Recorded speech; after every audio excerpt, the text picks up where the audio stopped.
Hello everyone, welcome to ideas forum. ನನ್ನ ಹೆಸರು Shweta bubbly. ಈ ವಿಡಿಯೋದಲ್ಲಿ ನಾವು 9ನೇ ತರಗತಿ NCERT ಇತಿಹಾಸದ 4ನೇ ಅಧ್ಯಾಯವನ್ನು ನೋಡ್ತಾ ಇದ್ದೀವಿ. ದಟ್ ಈಸ್ ಅಬೌಟ್ ಅರಣ್ಯ ಸಮಾಜ ಮತ್ತು ವಸಾಹತುಶಾಹಿ ಅನ್ನೋದರ ಬಗ್ಗೆ. ಇದಕ್ಕಿಂತ ಮುಂಚೆ ಇದುವರೆಗೂ ಯಾರಾದರೂ ನಮ್ಮ ಟೆಲಿಗ್ರಾಮ್ ಚಾನಲ್ಗೆ ಜಾಯ್ನ್ ಆಗಿಲ್ಲ ಅಂದರೆ ಡಿಸ್ಕ್ರಿಪ್ಷನಲ್ಲಿ ಕೊಟ್ಟಿರೋ ಲಿಂಕನ್ನು ಬಳಸಿಕೊಂಡು ನೀವು ನಮ್ಮ ಟೆಲಿಗ್ರಾಮ್ ಚಾನಲ್ಗೆ ಜಾಯ್ನ್ ಆಗ್ಬೋದು. ಇನ್ನು ನಮ್ಮ ಐಡಿಯಾಸ್ ಫೋರಮ್ ವತಿಯಿಂದ ನಾವು ಸಾಕಷ್ಟು ಕೋರ್ಸ್ಗಳನ್ನು ಈಗಾಗಲೇ ಲಾಂಚ್ ಮಾಡಿರುವಂಥದ್ದು.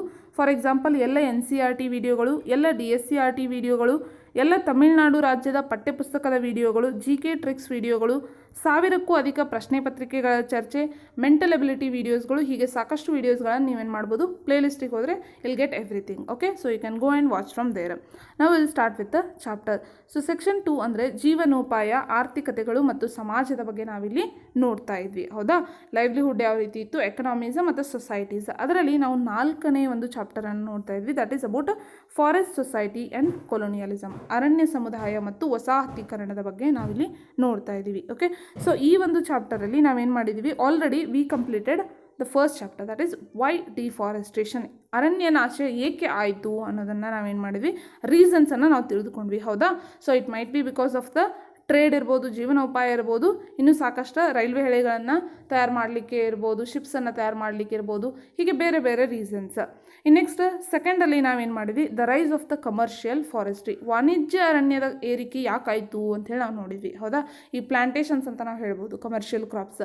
ಸೊ ಪ್ಲಾಂಟೇಶನ್ಸ್ ಅನ್ನೋವಂಥದ್ದು ಕೂಡ ಯಾವ ರೀತಿ ಹುಟ್ಕೊಳ್ತು, ಅದು ಯಾಕೆ ಅದರ ಅವಶ್ಯಕತೆ ಬಂತು ಅನ್ನೋದನ್ನು ಕೂಡ ನಾವೇನು ಮಾಡಿದ್ವಿ, ಈ ಒಂದು ಸೆಕೆಂಡ್ ಚಾಪ್ಟರ್ಲಿ ತಿಳಿದುಕೊಂಡ್ವಿ. ಇನ್ನು ಈ ಭಾಗದಲ್ಲಿ ನಾವೇನು ಮಾಡೋಣ, ರೆಬೆಲಿಯನ್ ಇನ್ ದ ಫಾರೆಸ್ಟ್, ಅರಣ್ಯದಲ್ಲಿ ಕ್ರಾಂತಿ ಆಯಿತು, ಯಾಕೆ ಈ ಕ್ರಾಂತಿಗಳಾದವು ಅನ್ನೋದನ್ನು ನೋಡೋಣ. ಜೊತೆಗೆ ಫಾರೆಸ್ಟ್ ಟ್ರಾನ್ಸ್ಫಾರ್ಮೇಷನ್ ಇನ್ ಜಾವಾದಲ್ಲಿ ಅರಣ್ಯ ಪರಿವರ್ತನೆ ಯಾವ ರೀತಿ ಆಯಿತು ಅನ್ನೋದನ್ನು ಕೂಡ, ಇಂಡೋನೇಷ್ಯಾದ ಒಂದು ದ್ವೀಪ ಯಾವುದು, ಜಾವಾ. ಸೊ ಈ ಜಾವಾದಲ್ಲಿ ಯಾವ ರೀತಿ ಅರಣ್ಯ ಪರಿವರ್ತನೆ ಆಯಿತು, ಯಾಕೆ ಅಲ್ಲಿಯೇ ಆಯಿತು ಅನ್ನೋದನ್ನು ಕೂಡ ನಾವೇನು ಮಾಡೋಣ, ಈ ಒಂದು ಭಾಗದಲ್ಲಿ ನೋಡೋಣ. ಇಷ್ಟಾದರೆ ಏನಾಯಿತು, ಈ ನಿಮ್ಮದು 4th ಚಾಪ್ಟರ್ ಕಂಪ್ಲೀಟ್ ಆದ ಹಾಗೆ. ಓಕೆ, ಸೊ ತದನಂತರ ನಾವೇನು ಮಾಡೋಣ, ಮುಂದಿನ ಭಾಗದಲ್ಲಿ ನಾವು ನೆಕ್ಸ್ಟ್ ಚಾಪ್ಟರನ್ನು ಸ್ಟಾರ್ಟ್ ಮಾಡ್ಕೊಳ್ಳೋಣ. That is pastoralist in the modern world, ಆಧುನಿಕ ಜಗತ್ತಿನಲ್ಲಿನ ಪಾದ್ರಿಗಳು ಅನ್ನೋದ್ರ ಬಗ್ಗೆ ನಾವು ಮುಂದಿನ ಒಂದು ಭಾಗದಲ್ಲಿ ಸ್ಟಾರ್ಟ್ ಮಾಡೋಣ. ಓಕೆ, ಸೊ ಫಸ್ಟ್ ಪಾರ್ಟಲ್ಲೇ ನಾವೇನು ಮಾಡಿದ್ವಿ, ಒಂದು ಸತಿ ಕ್ವಿಕ್ ರಿವೈಸ್ ಮಾಡಿಕೊಂಡು ನೆಕ್ಸ್ಟ್ ನಾವು ಹೋಗೋಣ.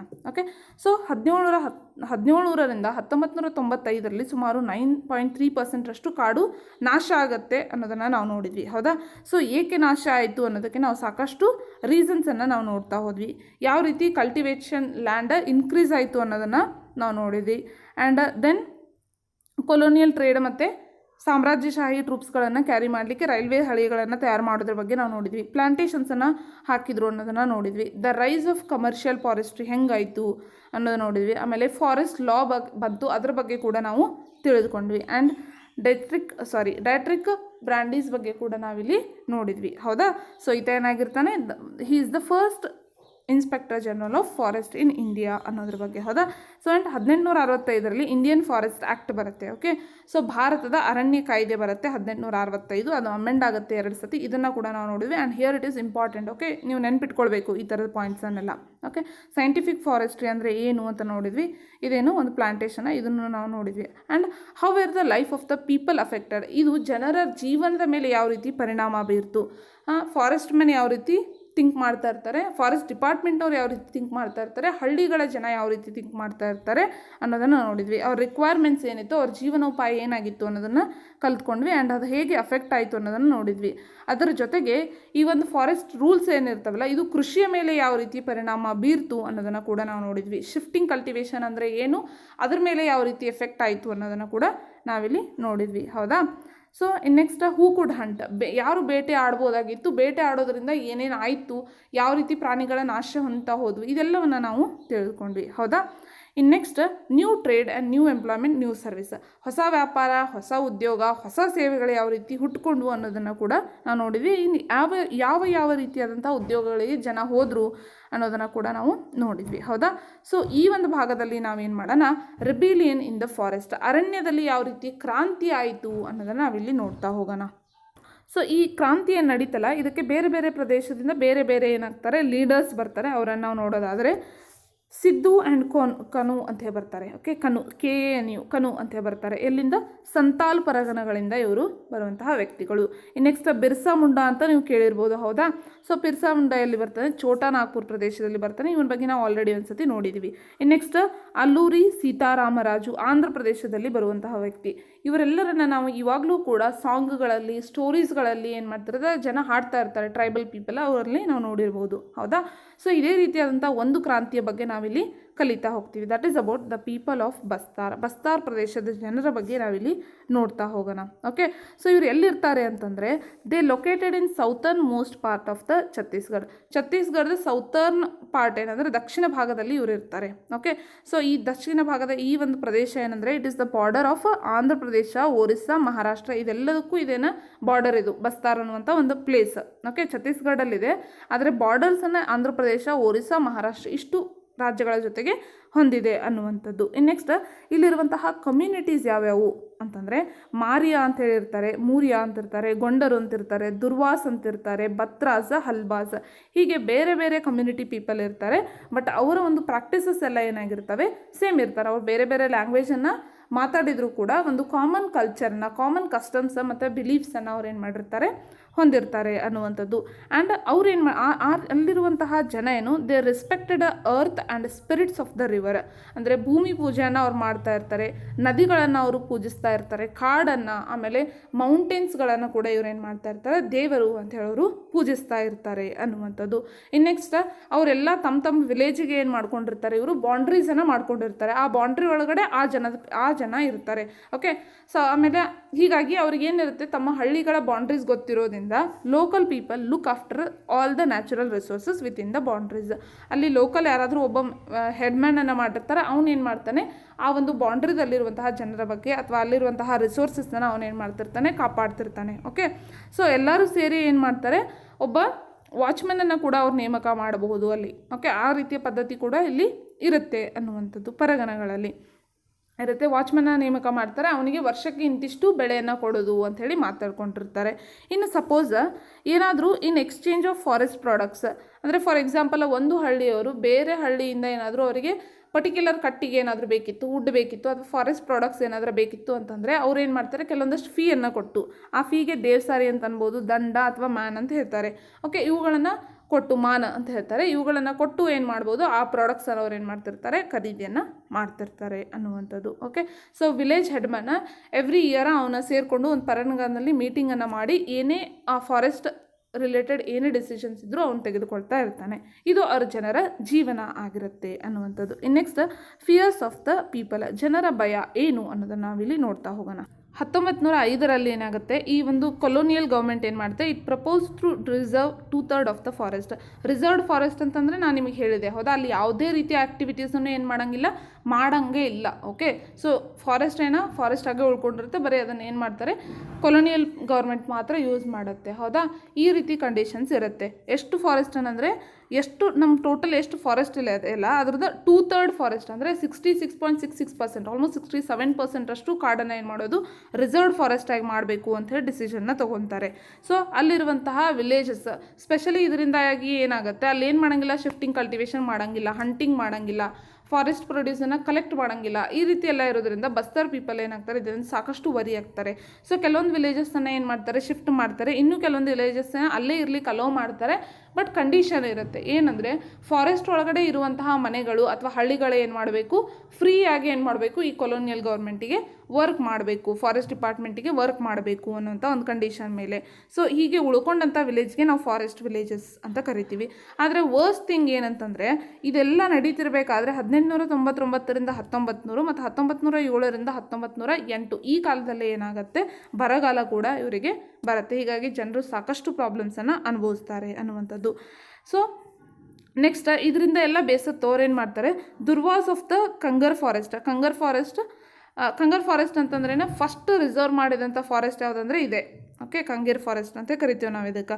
ಸೊ ಅಲ್ಲಿರುವಂತಹ ಜನ, ಆಮೇಲೆ ಗುಂಡಾದೂರ್ ಅಂತ ಬರ್ತಾನೆ. ಓಕೆ, ನೇತನಾರ್ ವಿಲೇಜ್, ಈತ ಆ್ಯಕ್ಚುಲಿ ಇಲ್ಲಿ ಯಾರೂ ಸಿಂಗಲ್ ಲೀಡರ್ ಅಂತ ಇರೋದಿಲ್ಲ, ಆದರೂ ಕೂಡ ಈ ಗುಂಡಾದೂರ್ ಅಂತ ಏನಿರ್ತಾರಲ್ಲ ನೇತನಾರ್ ವಿಲೇಜ್ ಇದ್ದ, ಅವನನ್ನು ಲೀಡರ್ ಅಂತೇಳಿ ಇವರು ಕನ್ಸಿಡರ್ ಮಾಡ್ತಾ ಇರ್ತಾರೆ. ಸೊ ಇವರೆಲ್ಲರೂ ಸೇರಿ ಏನು ಮಾಡ್ತಾರೆ, ಬ್ರಿಟಿಷರ ವಿರುದ್ಧ ಚಳುವಳಿಗೆ ನಿಲ್ತಾರೆ ಸುಮಾರು 1910ರ ಟೈಮ್ನಲ್ಲಿ ಅಂತ ನಾವು ಹೇಳ್ಬೋದು. ಓಕೆ, ಸೊ ನೆಕ್ಸ್ಟ್ ಏನಾಯಿತು ಆದರೆ ಬ್ರಿಟಿಷರು ಏನು ಮಾಡ್ತಾರೆ, ಈ ರೆಬೆಲಿಯನ್ನ ಏನು ಸ್ಟಾರ್ಟ್ ಆಗುತ್ತಲ್ಲ, ಹೀಗಾಗಿ ಸಾಕಷ್ಟು ಜನ ಏನು ಮಾಡ್ತಾರೆ, ಬ್ರಿಟಿಷರ ವಿರುದ್ಧ ಬೇರೆ ಬೇರೆ ರೀತಿಯಲ್ಲಿ ಅಟ್ಯಾಕ್ ಮಾಡಲಿಕ್ಕೆ, ಪೊಲೀಸ್ ಸ್ಟೇಷನ್ ಮೇಲೆ ಅಟ್ಯಾಕ್ ಮಾಡೋದು, ಆಮೇಲೆ ಅವ್ರದ್ದು ಯಾವುದೇ ಮರ್ಚೆಂಟ್ ಪ್ಲೇಸಸ್ ಇದ್ದರೆ ಅದ್ರ ಮೇಲೆ ಅಟ್ಯಾಕ್ ಮಾಡೋದು, ಸ್ಕೂಲ್ಸ್ಗಳ ಮೇಲೆ ಅಟ್ಯಾಕ್ ಮಾಡೋದು, ಈ ರೀತಿ ಮಾಡ್ತಾ ಇರ್ತಾರೆ. ಸೊ ಇದನ್ನು ಹತ್ತಲಿಕ್ಕೆ, ಈ ರೆಬೆಲಿಯನ್ನು ಹತ್ತಿಕ್ಕಲಿಕ್ಕೆ ಗೌರ್ಮೆಂಟ್ ಏನು ಮಾಡುತ್ತೆ, ಸಾಕಷ್ಟು ಮೇಜರ್ಸನ್ನು ಅವ್ರು ಏನು ಮಾಡ್ತಾರೆ, ತಗೊಳ್ತಾರೆ. ಬಟ್ ಆದರೂ ಕೂಡ ಬ್ರಿಟಿಷರಿಗೆ ಏನು ಮಾಡಲಿಕ್ಕಾಗಲ್ಲ, ಗುಂಡಾದೂರನ್ನು ಹಿಡಿದುಬಿಟ್ಟು ಅವನನ್ನು ಅರೆಸ್ಟ್ ಮಾಡಲಿಕ್ಕೆ ಅವರಿಗೆ ಸಾಧ್ಯ ಆಗೋದಿಲ್ಲ ಅನ್ನುವಂಥದ್ದು ಈ ವ್ಯಕ್ತಿಯನ್ನು. ಓಕೆ, ಇದರಿಂದ ಏನು ಎಫೆಕ್ಟ್ ಆಯಿತು ಈ ರೀತಿಯಾಗಿ ಅಂತಂದಾಗ,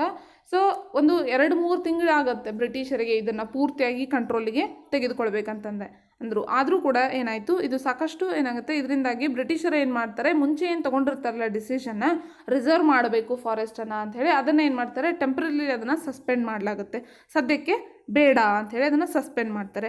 ಆಮೇಲೆ ರಿಸರ್ವ್ಡ್ ಏರಿಯಾ ಏನಿರುತ್ತಿಲ್ಲ, ಸುಮಾರು 2/3 ಮಾಡಬೇಕಂದ್ರೆ 66% ಏನು ಮಾಡಬೇಕು, ನಾವು ಏರಿಯಾನ ರಿಸರ್ವ್ಡ್ ಫಾರೆಸ್ಟ್ ಮಾಡಬೇಕು ಅಂಥೇಳಿ ಅಂದ್ಕೊಂಡಿರ್ತಾರಲ್ಲ, ಇವಾಗ ಅದನ್ನು ಏನು ಮಾಡ್ತಾರೆ, 1/3 ಕನ್ವರ್ಟ್ ಮಾಡ್ತಾರೆ. ಅಂದರೆ ಬರೀ ಇಷ್ಟ ಫಾರೆಸ್ಟನ್ನು ನಾವೇನು ಮಾಡೋಣ, ರಿಸರ್ವ್ಡ್ ಫಾರೆಸ್ಟ್ ಮಾಡೋಣ ಅಂಥೇಳಿ. ಸೊ ಪ್ಲ್ಯಾನ್ ಏನಾಯಿತು, reduced to half of that planned before in 1910. ಓಕೆನಾ, ಸೊ ಇದರದ್ದು ಎಫೆಕ್ಟ್ಸ್.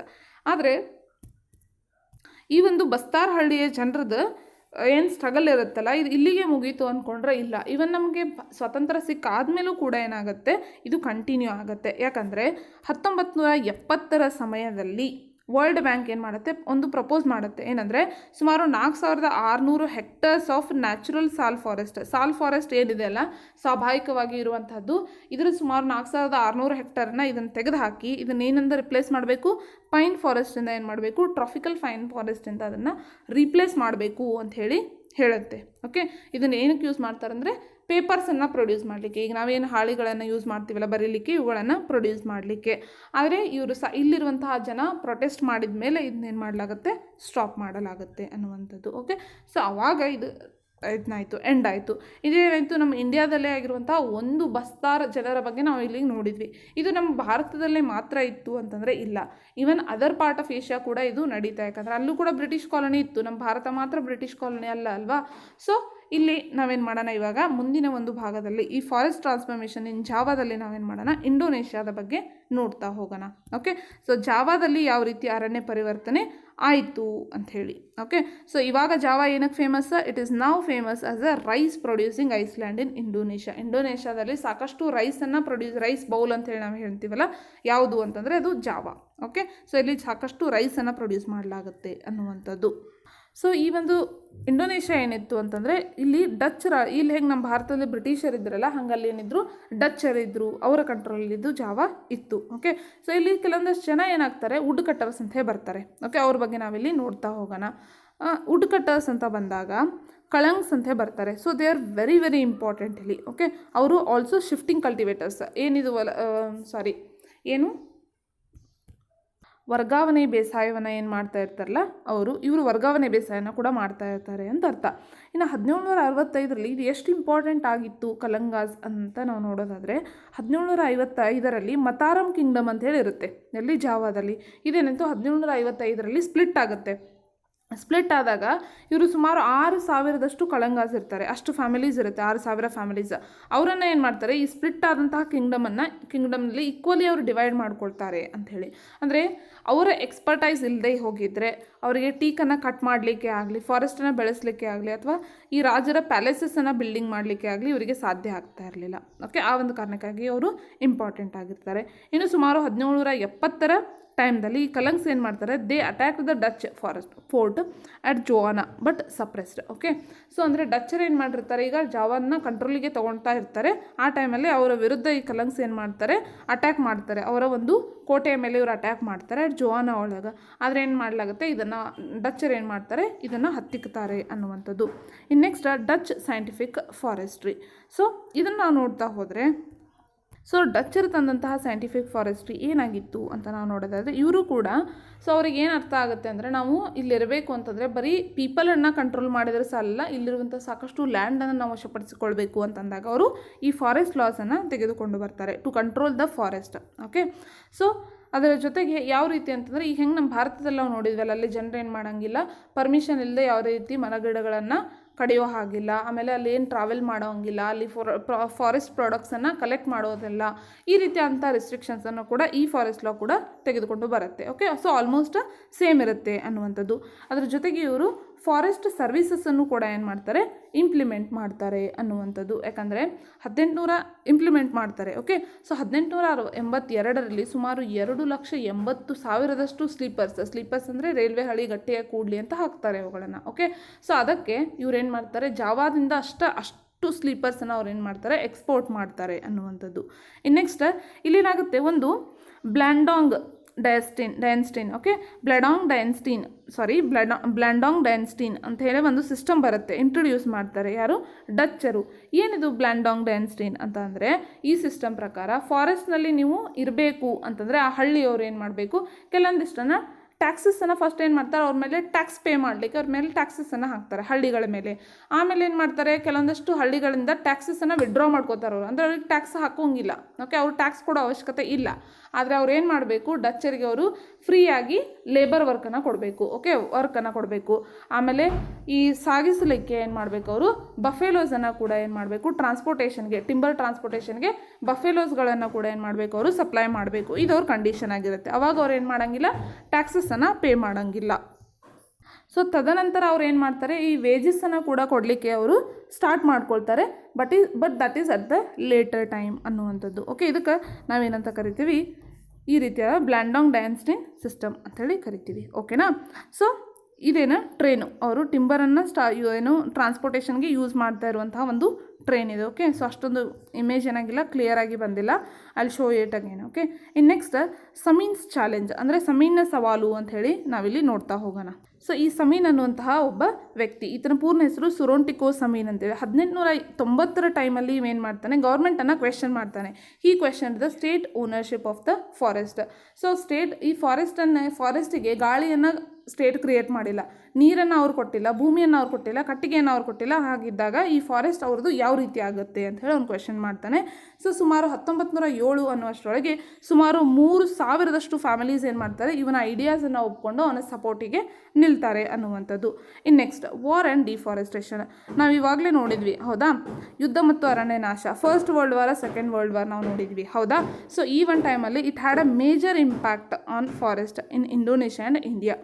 ಸೊ ಯಾಕಂದರೆ ಈ ಟೈಮಲ್ಲಿ ಏನಾಗುತ್ತೆ, ಸಾಕಷ್ಟು ಕಾಡನ್ನು ಏನು ಮಾಡಲಾಗುತ್ತೆ, ಫ್ರೀ ಆಫ್ ಕಾಸ್ಟ್, ಏನು ಇಲ್ಲದೆ ಸುಮ್ಮನೆ ಏನು ಮಾಡ್ತಾರೆ, ಕಾಡನ್ನು ನಾಶ ಮಾಡ್ತಾರೆ. ಓಕೆ, ಸೊ ಇಂಥ ಟೈಮಲ್ಲಿ ಜಾವಾದಲ್ಲಿ ಏನಾಗುತ್ತೆ, just before the Japanese occupied the region, the Dutch followed a scorched earth policy.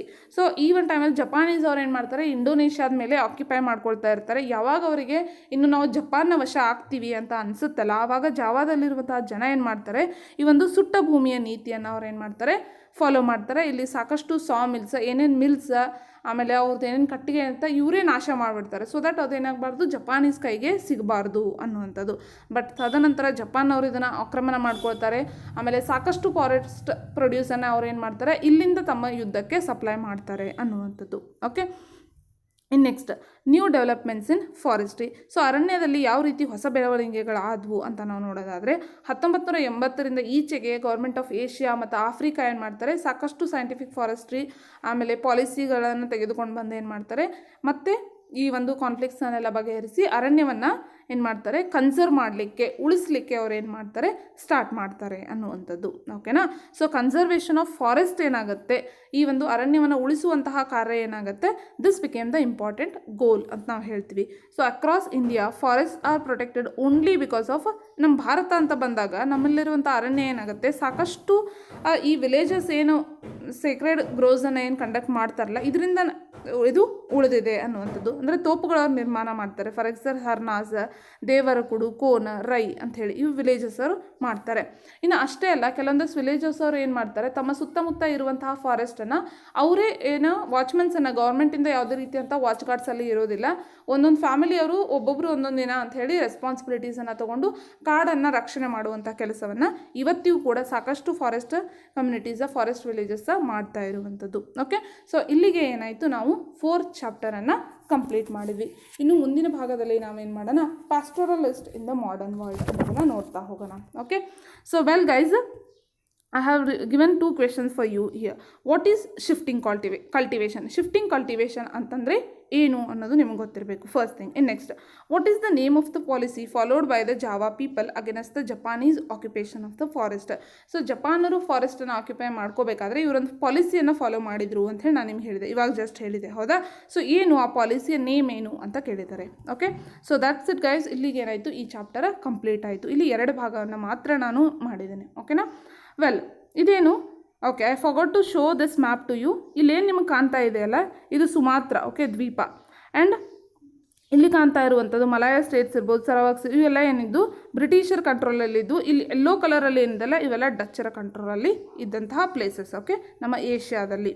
Okay, ಇನ್ನು ನೆಕ್ಸ್ಟು, ನಮ್ಮ ತಂಡ ಕರ್ನಾಟಕದಲ್ಲೇ ಮೊಟ್ಟ ಮೊದಲ ಬಾರಿಗೆ NCERT ಸ್ಟೇಟ್ ಬುಕ್ಸ್ 1000ಕ್ಕೂ ಹೆಚ್ಚಿನ ಪ್ರಶ್ನೆ ಪತ್ರಿಕೆ ಚರ್ಚೆ, ಟೆಲಿಗ್ರಾಮ್ ಗ್ರೂಪ್ನಲ್ಲಿ ದಿನನಿತ್ಯ 100ಕ್ಕೂ ಹೆಚ್ಚು ಕ್ವಿಜ್ ಮತ್ತು ಸ್ಟ್ಯಾಂಡರ್ಡ್ ಪುಸ್ತಕಗಳನ್ನು ಸಂಪೂರ್ಣವಾಗಿ ಚರ್ಚಿಸುವ ಹೊಸ ಪ್ರಯತ್ನಕ್ಕೆ ಕೈ ಹಾಕಿದ್ದೇವೆ. ಇದಕ್ಕೆ ನಿಮ್ಮ ಸಹಕಾರ ತುಂಬಾ ಅಗತ್ಯ. ನಮ್ಮ ಟೆಕ್ನಿಕಲ್ ಟೀಮ್ ಮತ್ತು ಹೊಸ ಟೆಕ್ನಾಲಜಿ ಅಳವಡಿಕೆಗಳಿಗೆ ನೀವು ಜಾಯಿನ್ ಆಪ್ಷನ್ ಮೂಲಕ ಸಹಾಯ ಮಾಡಬಹುದು. ಶಿಶು ₹29, ಕಿಶೋರ್ ₹59, ತರುಣ್ ₹159. ಅದು ಸಾಧ್ಯವಾಗದಿದ್ದ ಪಕ್ಷದಲ್ಲಿ ಸಬ್ಸ್ಕ್ರೈಬ್ ಮಾಡುವ ಮುಖಾಂತರ ನಮಗೆ ಬೆಂಬಲವನ್ನು ಸೂಚಿಸಬಹುದು. ಒನ್ ನೋಟ್ ಹಿಯರ್, ಹೆಚ್ಚು ಬಂದ ಹಣವನ್ನು ಐಡಿಯಾಸ್ ಫೋರಮ್ ವತಿಯಿಂದ ಚಾರಿಟೇಬಲ್ ಟ್ರಸ್ಟ್ ಮೂಲಕ ಬಡ ವಿದ್ಯಾರ್ಥಿಗಳ ವಿದ್ಯಾಭ್ಯಾಸಕ್ಕಾಗಿ ಸಹಾಯ ಮಾಡಲಾಗುವುದು. ಓಕೆ, ಸೊ ವೆಲ್ ಗೈಸ್, ಈ ವಿಡಿಯೋ ನಿಮ್ಗೆ ಇಷ್ಟ ಆಗಿದ್ರೆ please do like, share and subscribe. Okay, again I will meet you in the next chapter. Okay, till then have a nice day ahead.